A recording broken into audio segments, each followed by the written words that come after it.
السلام علیکم ورحمۃ اللہ وبرکاتہ۔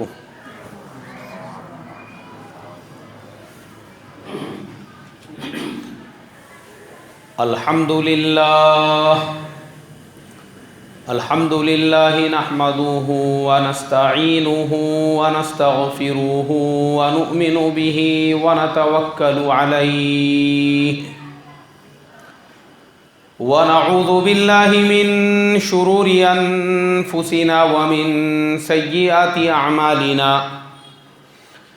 من يهده الله فلا مضل له ومن يضلله فلا هادي له ونشهد ان لا اله الا الله وحده لا شريك له ونشهد أن سيدنا ومولانا محمدا عبده ورسوله الذي أرسل بالحق بشيرا ونذيرا أما بعد فقد قال الله تبارك وتعالى أعوذ بالله من الشيطان الرجيم بسم الله الرحمن الرحيم ولا تقولوا لمن يقتل في سبيل الله أموات صدق اللہ العظیم۔ محترم بھائیوں، بزرگوں اور دوستوں، ہم نے سلسلہ شروع کیا تھا حضرت امام حسین رضی اللہ تعالیٰ عنہ کے واقعے کا کہ کربلا میں ان کی شہادت کیوں ہوئی، لیکن اس کے لیے میں نے آپ کو پچھلے جمعہ کو بتایا کہ اللہ کے نبی صلی اللہ علیہ وسلم کی وفات کے بعد حضرت ابو بکر صدیق رضی اللہ تعالیٰ عنہ کو کن حالات کے اندر مسلمانوں کا امیر المومنین بنایا گیا، اور جب ان کی وفات ہو رہی تھی تو چونکہ حالات ایسے تھے کہ کسی مضبوط آدمی کے ہاتھ میں خلافت کی ذمہ داری ضروری تھی، تو حضرت ابو بکر صدیق رضی اللہ تعالی عنہ نے اپنی زندگی میں ہی حضرت عمر فاروق رضی اللہ تعالی عنہ کو خلیفہ نامزد کر دیا۔ اب حضرت عمر فاروق رضی اللہ تعالی عنہ کا جو دور خلافت تھا اس کے واقعات ہم نے پچھلے جمعہ کو آپ کو بتائے کہ مسلمانوں کی تاریخ کا وہ ایک سنہری دور تھا۔ اس دور کے اندر جو مسلمان عرب سے باہر نکلے، پھر مسلمانوں نے ایران کو فتح کیا اور مصر کو فتح کیا، ملک شام مسلمان چلے گئے، افریقہ میں مسلمان داخل ہو گئے اور پون دنیا کے اوپر مسلمانوں کی حکومت قائم ہو گئی۔ اب جب حضرت عمر فاروق رضی اللہ تعالی عنہ کا وفات کا وقت آیا، ان کے اوپر حملہ کیا گیا تھا فجر کی نماز میں، اور اس آدمی کا نام تھا فیروز ابن لولو۔ اس ملعون نے حضرت عمر فاروق رضی اللہ تعالیٰ عنہ کے اوپر نماز فجر میں حملہ کیا، جس کی وجہ سے حضرت عمر فاروق رضی اللہ تعالیٰ عنہ شہید ہو گئے۔ جو شہادت ہوئی وہ اسی وجہ سے ہوئی، لیکن انتقال سے پہلے انہوں نے 6 لوگوں کو نامزد کیا، اور 6 لوگوں کو نامزد کرنے کے بعد میں یہ کہا کہ تم 6 لوگوں میں سے کسی ایک کو اپنا خلیفہ بنا لینا۔ جو عشرہ مبشرہ میں سے 6 لوگ باقی رہ گئے تھے، حضرت عمر فرماتے تھے کہ حضرت ابو عبیدہ ابن الجراح رضی اللہ تعالی عنہ اگر وہ زندہ ہوتے تھے تو میں بھی ان کو ویسے ہی خلیفہ نامزد کر دیتا تھا جیسے حضرت ابو بکر نے مجھے خلیفہ نامزد کیا، لیکن وہ زندہ نہیں ہے۔ حضرت ابو عبیدہ ابن الجراح جو تھے وہ حضرت عمر فاروق رضی اللہ تعالیٰ عنہ سے پہلے ہی وفات پا گئے، اس لیے انہوں نے کہا کہ جو 6 لوگ باقی ہیں، حضرت علی کرم اللہ وجہہ، حضرت عبد الرحمن ابن عوف رضی اللہ تعالیٰ عنہ، حضرت طلحہ،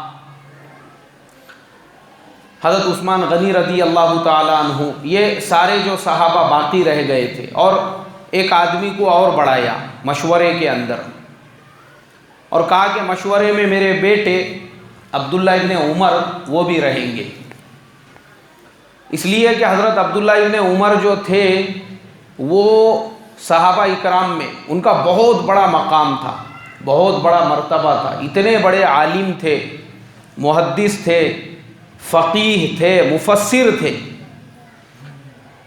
تو حضرت عمر فاروق رضی اللہ تعالیٰ عنہ نے یہ کہا کہ میرا بیٹا حضرت عبداللہ ابن عمر وہ بھی مشورے میں رہیں گے، لیکن صرف رائے دینے کے لیے، ان کو خلیفہ نہیں بنایا جائے گا، اس لیے کہ میں ہی خلافت کی جو ذمہ داری ہے اس کو میں نے لیا، تو اس کی تکلیفیں میں برداشت کر رہا ہوں۔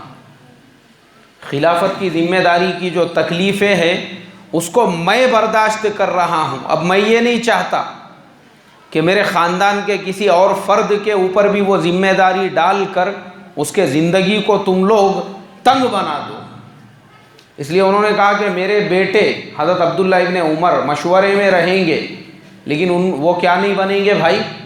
خلیفہ نہیں بنیں گے۔ ہمارے زمانے میں بہت شوق رہتا لیڈر بننے کا اور قوم کا رہبر بننے کا، اور یہ اس طریقے سے مطلب کرسی کے لیے مارا ماری جو چلتی ہے ہم لوگ دیکھتے ہیں نا، حالانکہ وہ آسان نہیں رہتا۔ جو آدمی ذمہ دار ہوتا ہے، جو آدمی خلیفہ ہوتا ہے، جو آدمی امیر ہوتا ہے، اس کو سب کو لے کے چلنا پڑتا ہے۔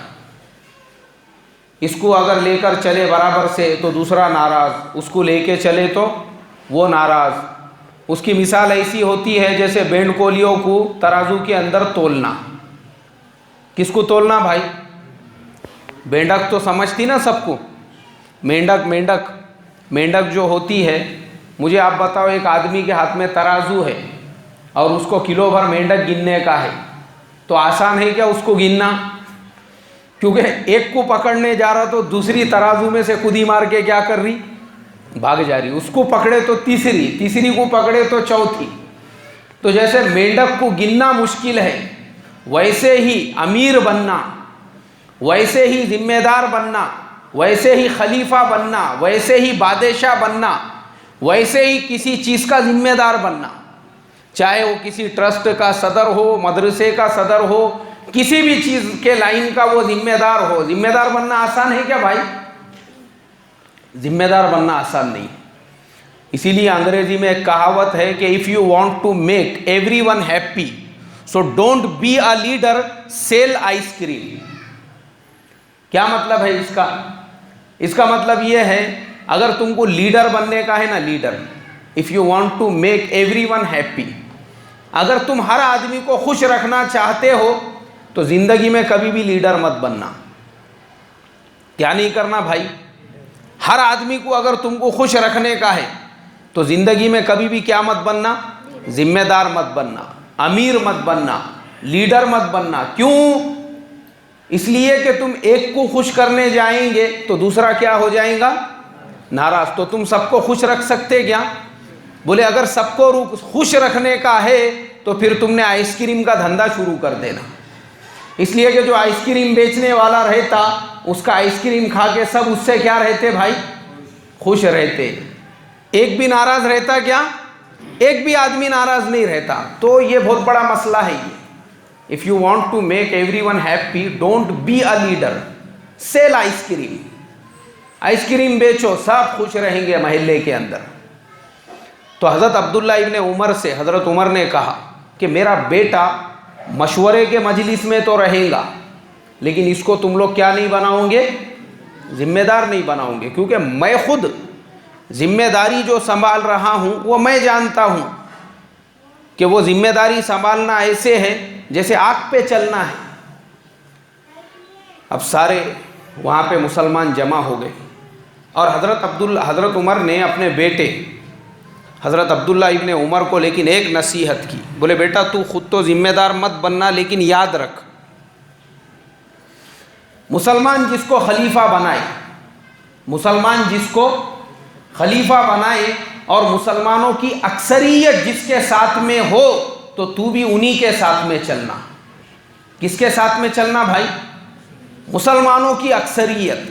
یعنی ایک آدمی کو مشورے سے خلیفہ طے کر دیے، اب مسلمانوں کی اکثریت نے مان لیا کہ بھائی یہی ہمارا خلیفہ ہے، یہی ہمارا ذمہ دار ہے، یہی ہمارے امیر المومنین ہے، تو تم نے بھی کس کے پیچھے چلنا؟ انہی کے پیچھے چلنا۔ اگر 8 10 100 50 لوگ یہ کہے کہ ہم اس آدمی کو اپنا امیر یا اپنا خلیفہ یا اپنا بادشاہ نہیں مانتے، تو تم نے ان کے پیچھے نہیں چلنا۔ یہ کس نے فرمایا؟ ارے بھائی بولو نا۔ حضرت عمر فاروق رضی اللہ تعالیٰ عنہ نے اپنے بیٹے کو نصیحت کی،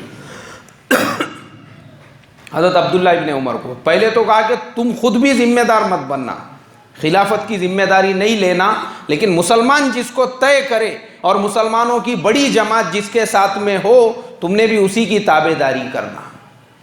تو میں سمجھتا ہوں ہر زمانے کے مسلمانوں کے لیے یہ اصول، یہ رہبری، یہ رہنمائی واضح اور کلیئر ہے۔ اگر اس کو اپنی زندگی کے اندر راستہ نہیں مل رہا ہے تو حضرت عمر کا یہ قول اگر وہ اس کے اوپر عمل کرے گا، میں سمجھتا زندگی میں کبھی بھی گمراہ نہیں ہوگا۔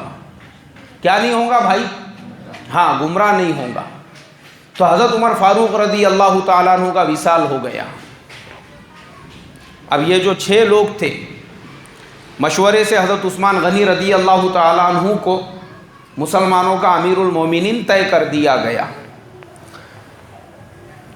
کیوں طے کیا گیا؟ ان کی جو فضیلت ہے، سب سے بڑی فضیلت تو یہ تھی کہ وہ 10 مبشرہ میں سے تھے۔ دوسری فضیلت یہ تھی کہ عمر رسیدہ اور بزرگ تھے۔ اور تیسری جو فضیلت تھی حضرت عثمان غنی رضی اللہ تعالیٰ عنہ کی، وہ اللہ کے نبی صلی اللہ علیہ وسلم کی 2 بیٹیوں کے شوہر رہ چکے تھے، حضرت رقیہ اور حضرت ام کلثوم۔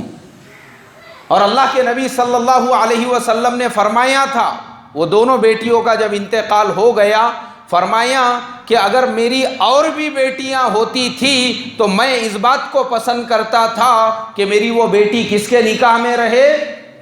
حضرت عثمان غنی رضی اللہ تعالیٰ عنہ کے۔ اسی لیے ان کو ذو النورین، مطلب 2 نور والا کہا جاتا ہے۔ اور ایک دم سنجیدہ مزاج تھے حضرت عثمان غنی رضی اللہ تعالیٰ عنہ۔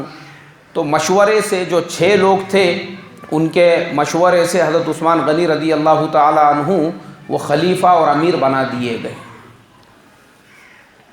اب حضرت عثمان غنی رضی اللہ تعالیٰ عنہ کا جو زمانہ تھا، ان کا جو دور خلافت تھا، اللہ تبارک و تعالیٰ نے ان کے زمانے میں، ان کے دور خلافت کے اندر مسلمانوں کی جو سلطنت ہے، مسلمانوں کی جو حکومت ہے اور مسلمانوں کی جو خلافت ہے، اس کے دائرے کو دنیا میں اور بھی زیادہ عام، اس کا جو عام ہونے کا جو سلسلہ تھا وہ جاری رہا۔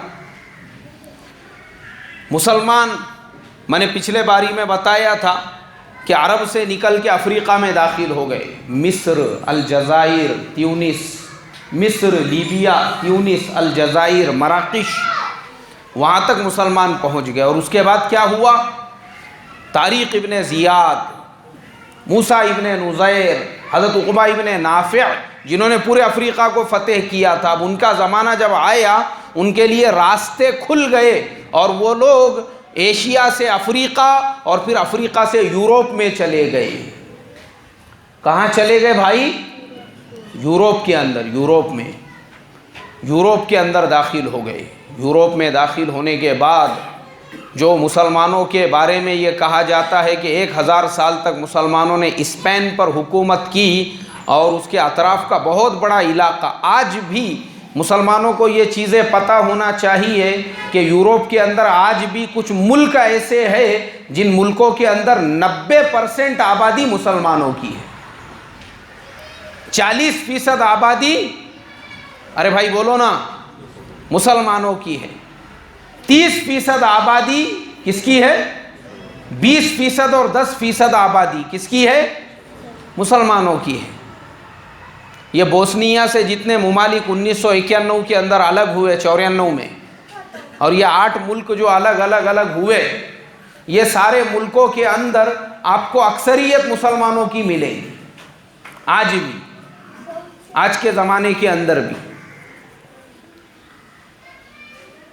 تو یہ مسلمان یورپ میں جو داخل ہوئے، ان کے لیے جو راستہ کھلا وہ کس کے زمانے میں کھلا؟ بولو، حضرت عثمان غنی رضی اللہ تعالیٰ عنہ کے زمانے میں۔ اور وہیں تک نہیں، عیسائیوں کی جو سپر پاور طاقت سمجھی جاتی تھی اس زمانے میں، اسے ترکی کہا جاتا تھا۔ کیا کہا جاتا تھا بھائی؟ ترکی جو ہے نا، ترکی، یہ ترکی جو ہے، یہ ترکی صحابہ کے بہت بعد میں فتح ہوا۔ اللہ کے نبی صلی اللہ علیہ وسلم نے بشارت دی تھی کہ میری امت کا ایک لشکر وہ سمندر کے راستے سے سفر کر کے ترکی کے اوپر حملہ کرے گا اور اللہ ان کو کامیابی عطا فرمائے گا، تو یاد رکھو وہ جنتی لشکر ہوگا۔ کون سا لشکر ہوگا بھائی؟ وہ جنتی لشکر۔ اللہ کے نبی نے اپنی زندگی کے اندر یہ پیشن گوئی دی تھی اور یہ بشارت بیان فرمائی تھی۔ تو بہت سارے زمانوں کے اندر یہ محنتیں ہوئی ترکی کو کس طریقے سے فتح کیا جائے ترکی کے اوپر، کیونکہ ترکی جو ہے وہ چھوٹا موٹا ملک نہیں تھا، عیسائیوں کا وہ مرکز سمجھا جاتا تھا۔ سب سے بڑی جو طاقت ہے، سب سے بڑی عیسائیوں کی جو طاقت ہے، وہ کون سی طاقت تھی؟ ترکی تھی۔ ان کے پاس فوج، ان کے پاس ہتھیار، ہر چیز ان کے پاس۔ اور مسئلہ یہ تھا کہ ترکی کے اندر داخل ہونے کا جو راستہ تھا وہ 3 طرف سے سمندر میں تھا اور ایک طرف سے جو ہے وہ زمینی راستہ تھا۔ اب جب ایک طرف کا جو زمینی راستہ تھا اس طرف سے آپ مقابلہ ہی نہیں کر سکتے تھے، اس لیے کہ انہوں نے وہاں پر 3 دیواریں بنائی ہوئی تھی۔ کتنی دیواریں بھائی؟ 3 دیواریں۔ پہلی دیوار بنائی، اور وہ دیوار بنانے کے بعد اتنی اونچی دیوار، وہ پوری پتھروں کی دیوار۔ اس کے بعد میں دوسری دیوار اور یہ دیوار کے بیچ میں ایک کھائی انہوں نے کھودی ہوئی تھی، اس میں پورا پانی بھرا ہوا ہے۔ اس کے بعد میں دوسری اور تیسری جو دیوار ہے ان کے بیچ میں بھی ایک کھائی کھودی ہوئی ہے اور اس کے اندر بھی کیا بھرا ہوا ہے؟ پانی بھرا ہوا ہے۔ اب سمندر کی طرف سے جو راستہ تھا تو انہوں نے سمندر کی طرف سے بھی اپنا جو ساحلی علاقہ تھا وہ پورے ساحل کے علاقے پر انہوں نے جو ہے ایسی ہی مضبوط دیواریں بنائی ہوئی تھی۔ اپنے پورے ملک کو انہوں نے دیوار کے اندر لیا ہوا تھا تاکہ ملک کے اوپر باہر سے کوئی کیا نہ کر سکے، حملہ نہ کر سکے۔ صرف ایک راستہ تھا، ایک لکڑی کا دروازہ بنا ہوا، وہ ایک راستہ تھا اور وہ بھی سمندر کے اندر بنا ہوا تھا۔ لکڑی کا جو دروازہ ہے وہ ایک راستہ، وہ لکڑی کا دروازہ، اور وہ جو لکڑی کا دروازہ تھا اس کے کھلنے اور بند ہونے کا ایک فکس ٹائم تھا۔ دن میں صرف ایک مرتبہ وہ لکڑی کا دروازہ کھولا جاتا، اور وہ ایک مرتبہ جب دروازہ کھلتا اس وقت کے اندر جن لوگوں کو ملک میں داخل ہونا ہے وہ داخل ہو جاتے اور جن کو باہر نکلنا ہے وہ باہر نکل جاتے۔ اس کے علاوہ 24 گھنٹے وہ لکڑی کا دروازہ بند رہتا تھا، اور وہ لکڑی کا دروازہ کہاں پہ کھلتا تھا؟ سمندر کے اندر۔ مطلب ایسا نہیں ہے لکڑی کا دروازہ جو ہے وہ خشکی کے اوپر بنا ہوا ہے اور آپ اس میں سے جا آ رہے ہیں، ویسا نہیں تھا۔ وہ سمندر کے اندر اس کا نقشہ بنا ہوا ہے کتاب میں، ترکی کیسے فتح ہوا اس کے اندر وہ پورا نقشہ انہوں نے بتایا ہوا ہے۔ تو اللہ کے نبی کی یہ جو بشارت تھی، تو حضرت عثمان غنی رضی اللہ تعالیٰ عنہ کا جو دور خلافت تھا انہوں نے ایک لشکر وہاں پہ روانہ کیا ترکی کے لیے۔ لیکن جب وہ لشکر وہاں پہ پہنچا انہوں نے دیکھا کہ چاروں طرف سے دیوار بندی ہوئی ہے۔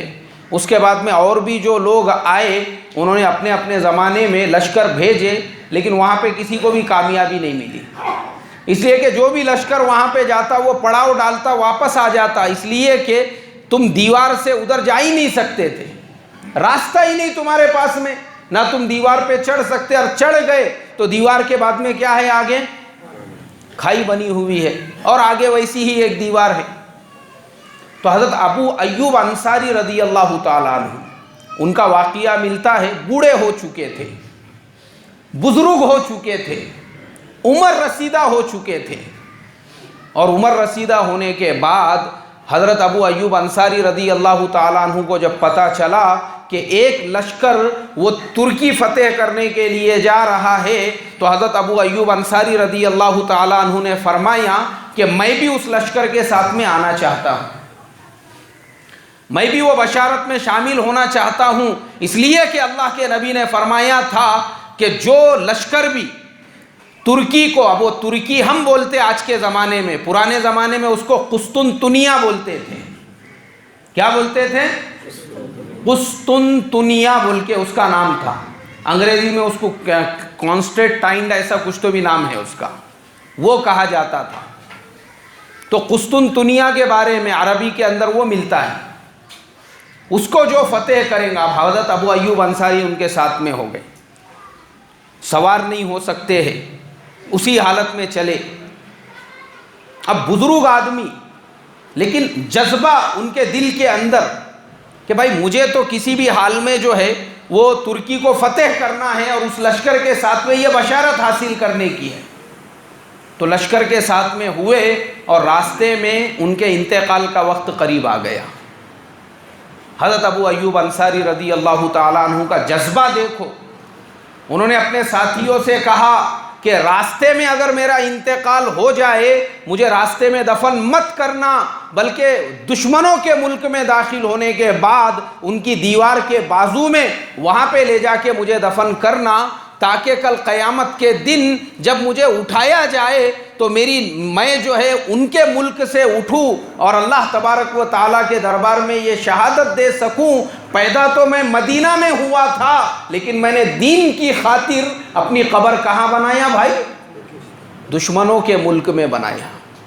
یہ جذبہ تھا صحابہ کا۔ اسی لیے آپ دیکھو، جو لوگ حج کے لیے گئے اور جنہوں نے مدینہ منورہ کے اندر جنت البقیع کا قبرستان دیکھا، وہ جانتے ہیں کہ اللہ کے نبی کے آخری خطبے کے موقع پر صحابہ اکرام کی تعداد جو تھی 1,24,000 سے زیادہ صحابہ موجود تھے، لیکن وہ 1,24,000 میں سے مدینہ کے قبرستان میں آپ جا کر دیکھیں گے تو چند ہزار بھی صحابہ کی قبریں نہیں ہیں، چند ہزار بھی، 2-5 ہزار بھی صحابہ وہاں پہ آرام نہیں کر رہے ہیں، بلکہ سارے صحابہ انہوں نے اپنی قبریں کہاں بنا لی؟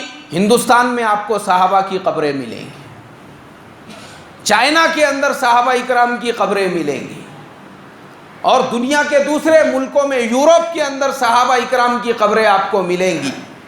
کیوں؟ اس لیے کہ ان کے اندر ایسا جذبہ تھا، دین کی خاطر انہوں نے اپنے گھروں کو، مکانات کو، بستیوں کو، سب کو چھوڑ دیا۔ جیسے ہی حضرت ابو ایوب انصاری نے کہا کہ اگر راستے میں بھی انتقال ہو جاوے تو مجھے دفن کہاں پہ کرنا بھائی؟ ارے بھائی بولو نا، دشمنوں کے ملک میں۔ حضرت ابو ایوب انصاری رضی اللہ تعالیٰ عنہ کا انتقال ہونے کے بعد اسی دیوار کے کنارے سے ان کی قبر کھودی گئی، اور قبر کھودنے کے بعد ان کو وہیں پہ دفن کیا گیا۔ اب بعد میں تو اللہ تعالیٰ نے حضرت محمد فاتح، جو اس زمانے کے گورنر تھے، ان کے ہاتھوں سے ترکی کو فتح کرایا۔ انہوں نے کیسے فتح کیا وہ میں انشاءاللہ ایک آدھے بار بتاؤں گا جمعہ میں۔ انہوں نے پہاڑوں کے اوپر کشتیاں چلائی۔ کائے کے اوپر بھائی؟ ہاں، پہاڑوں کے اوپر۔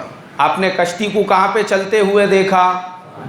شپ جو ہے، شپ کائے پہ چلتی ہے؟ وہ پانی میں چلتی ہے۔ پہاڑوں پہ سنا کیا آپ نے کبھی؟ ہاں، انہوں نے چلائے پہاڑ کے اوپر۔ اب وہ کیسا چلائے وہ میں انشاءاللہ پھر کبھی بیان کروں گا۔ ابھی ہمارا حضرت عثمان غنی رضی اللہ تعالیٰ عنہ کا واقعہ چل رہا ہے، اور ان کے ہاتھوں پہ اللہ نے جب ترکی کو فتح کرایا، اس کے بعد انہوں نے جہاں پہ حضرت ابو ایوب انصاری رضی اللہ تعالیٰ عنہ دفن تھے، آج اس جگہ پر ایک عظیم الشان مسجد بنی ہوئی ہے۔ وہاں پہ مدرسہ قائم ہو چکا ہے، بچے حافظ قرآن بنتے ہیں، اور ہزاروں کی تعداد میں لوگ وہاں پہ نماز پڑھتے ہیں۔ جب اسلام کی فتوحات آئی تو اللہ نے حضرت ابو ایوب انصاری رضی اللہ تعالیٰ عنہ کی قربانی کو ضائع نہیں کیا۔ جب ان کی قبر بنائی گئی تھی وہاں تو کوئی آبادی نہیں، سنسان جنگل کے اندر ریگستان میں ان کو دفن کیے چلے گئے، لیکن اللہ نے قربانی ضائع ہونے دیا؟ آج ہزاروں لوگ ان کی قبر کی زیارت کے مطلب وہاں جو مسجد میں لوگ جاتے ہیں ساتھ میں ان کے قبر کی بھی کیا کرتے ہیں بھائی؟ زیارت کرتے ہیں دنیا بھر کے لوگ، اور ان کے دل میں ایک اشتیاق ہوتا ہے کہ ہم بھی حضرت ابو ایوب انصاری رضی اللہ تعالیٰ عنہ کے قبر کی زیارت کریں۔ اللہ نے ان کی قربانی کو ضائع نہیں ہونے دیا۔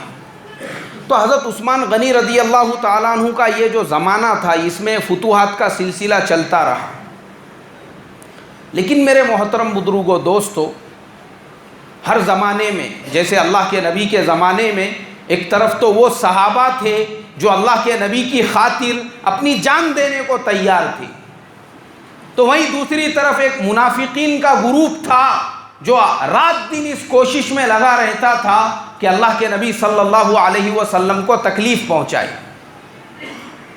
ویسا ہی ایک گروہ اور ویسا ہی ایک گروپ وہ حضرت عثمان غنی رضی اللہ تعالیٰ عنہ کے زمانے میں پنپنے لگا، اور ان کا رات دن کا مشغلہ اور رات دن کا کام یہی ہوتا تھا کہ لوگوں کے پاس جا کر حضرت عثمان غنی رضی اللہ تعالیٰ عنہ کی برائیاں بیان کرنا اور لوگوں کو بغاوت کے لیے اکسانا، لوگوں کو بھڑکانا اور لوگوں کو یہ کہنا یہ تو اقربا پرور ہے۔ کون پرور ہے بھائی؟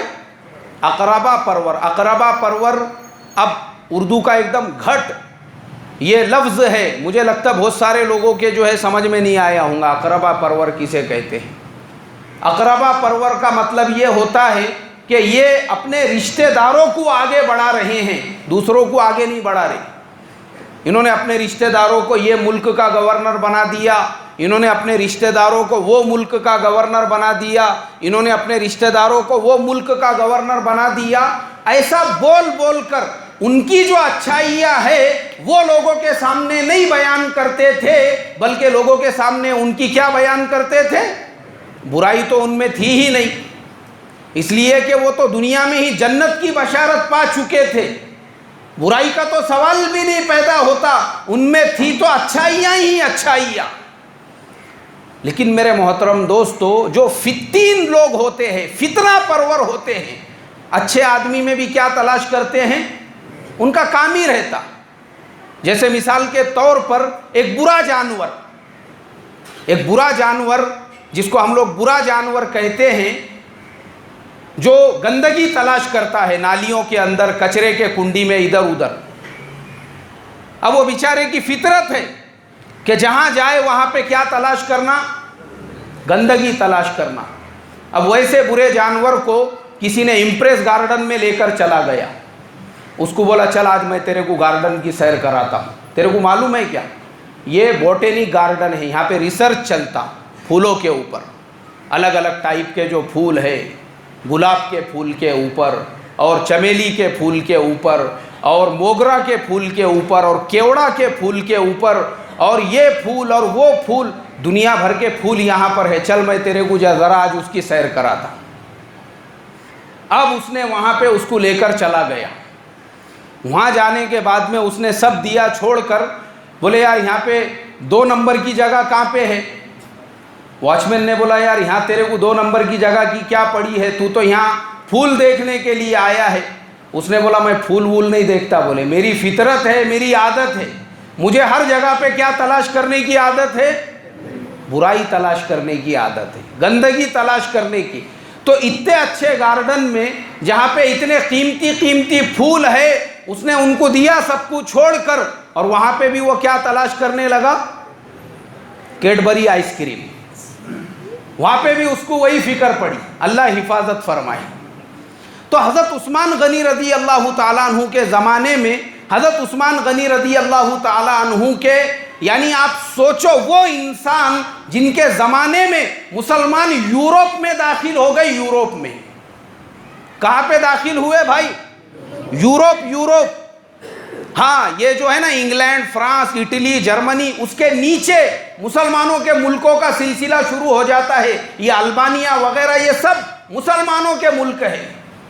یورپ میں مسلمان پہنچ گئے. آج بھی طارق ابن زیاد, موسیٰ ابن نزیر اور عقبہ ابن نافع کی قبریں آپ کو یورپ کے اندر ملیں گی. اسپین فتح کر لیا, اس کے لیے پورے راستے ہموار ہو گئے. کس کے زمانے میں؟ ارے بھائی بولو نا, حضرت عثمان غنی رضی اللہ تعالیٰ عنہ کے زمانے میں. لیکن جو فتنہ پرور لوگ تھے, جو فتین تھے, انہوں نے ان کی اچھائیوں کو نہیں دیکھا کہ وہی حضرت عثمان کے زمانے میں مسلمان یورپ میں پہنچ چکا ہے, مسلمان نے ترکی پہ 2-3 مرتبہ حملے کر لیے, چلو آج ترکی فتح نہیں ہوا, کل ترکی فتح ہو جائے گا. انہوں نے ان کی وہ سب اچھائیوں کو نہیں دیکھا. وہ کیا کرنے لگے؟ حضرت عثمان غنی رضی اللہ تعالیٰ عنہ کی برائیاں اور لوگوں کے سامنے یہ کہنے لگے یہ اقربا پرور ہے.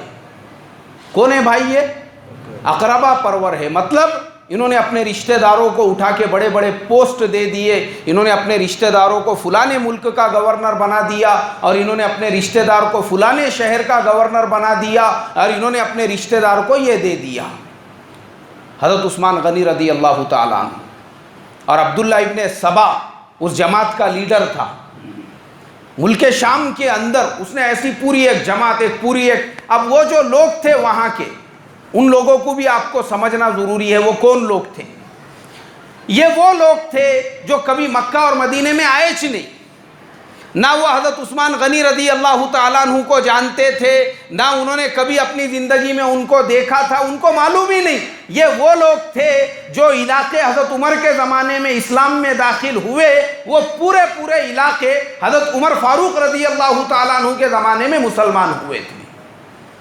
اب مجھے آپ بتائیے, ابھی تک تو وہ یا تو کرسچن تھے, یا تو مجوسی تھے, یا تو نصرانی تھے, اسلام کی ہوا بھی نہیں لگی تھی. اب وہ مسلمان ہوئے تو انہوں نے نہ اللہ کے نبی کا زمانہ دیکھا, نہ حضرت ابو بکر کو دیکھا, نہ ان کا زمانہ دیکھا. اب یہ بات کے زمانے میں جو ہوئے مسلمان ہیں ان کو کچھ معلوم ہی نہیں. ابھی عبداللہ ابن سبا کے جیسے لوگوں نے ان کو بھڑکانا شروع کیے, بولے یہ ایسا کر رہے ہیں, پھر چلو مدینہ کے اوپر حملہ کر دیں گے.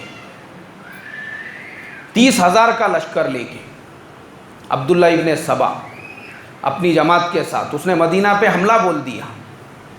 اور حملہ بولنے کے بعد مدینہ کے جو رہنے والے تھے, اب مدینے میں تو میں نے ابھی آپ کو بتایا کہ صحابہ پوری دنیا میں دین کی محنت کے لیے پھیل گئے, مدینہ میں تو گنے چنے لوگ رہتے تھے.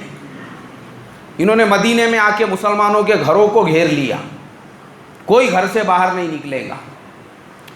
میرے محترم بزرگوں, دوستو, صرف مسلمانوں کو ہی نہیں بلکہ مسلمانوں کے جو خلیفہ تھے حضرت عثمان غنی رضی اللہ تعالی عنہ, ان کے بھی مکان کو گھیر لیا گیا. حضرت عثمان غنی رضی اللہ تعالی عنہ اپنے گھر کے اندر قید ہے.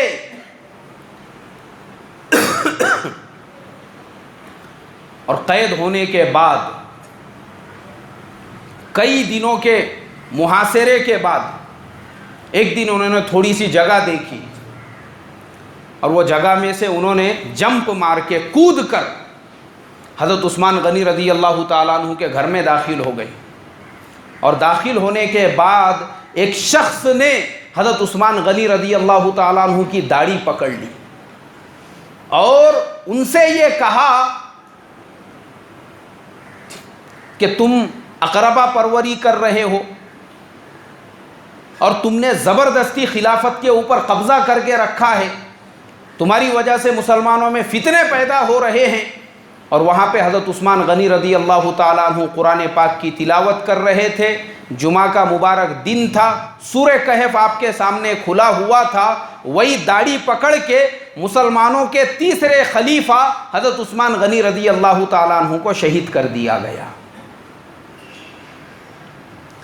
آج بھی وہ قرآن پاک موجود ہے, آج بھی جو ہے وہ قرآن پاک سمرقند کے عجائب خانے میں, وہاں کے میوزیم میں رکھا ہوا ہے, جس پہ حضرت عثمان غنی رضی اللہ تعالیٰ عنہ کا خون بکھرا ہوا تھا. وہ آج بھی ہے قرآن پاک.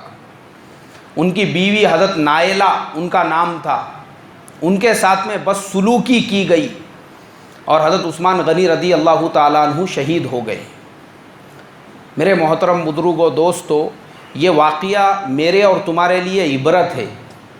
ہمارے آج کے زمانے میں دیکھو، عبداللہ ابن سبا کے جیسے جو فتین ہوتے ہیں، وہ بیچارے عام بھولے بھالے مسلمانوں کو کسی کے بھی بارے میں بہکانے کا، ان کے دلوں میں غلط فہمیاں پیدا کرنے کا کام کرتے ہیں۔ ہمارا کام کیا ہے؟ ہم اس کی اچھے سے تحقیق کریں۔ کوئی بھی ہمارے سامنے اگر کسی کے بارے میں کوئی بات کرے تو ہماری ذمہ داری بنتی ہے ہم اس کے اوپر یقین نہ کریں۔ ملک شام کے جو لوگ تھے انہوں نے عبداللہ ابن سبا کی بات کو قبول کیا، اور قبول کرنے کے بعد 30,000 سے زیادہ لوگوں نے آ کے مدینہ کا محاصرہ کیا، اور مسلمانوں کے خلیفہ حضرت عثمان غنی رضی اللہ تعالیٰ عنہ کیا کیا بھائی؟ ان کو شہید کر دیا۔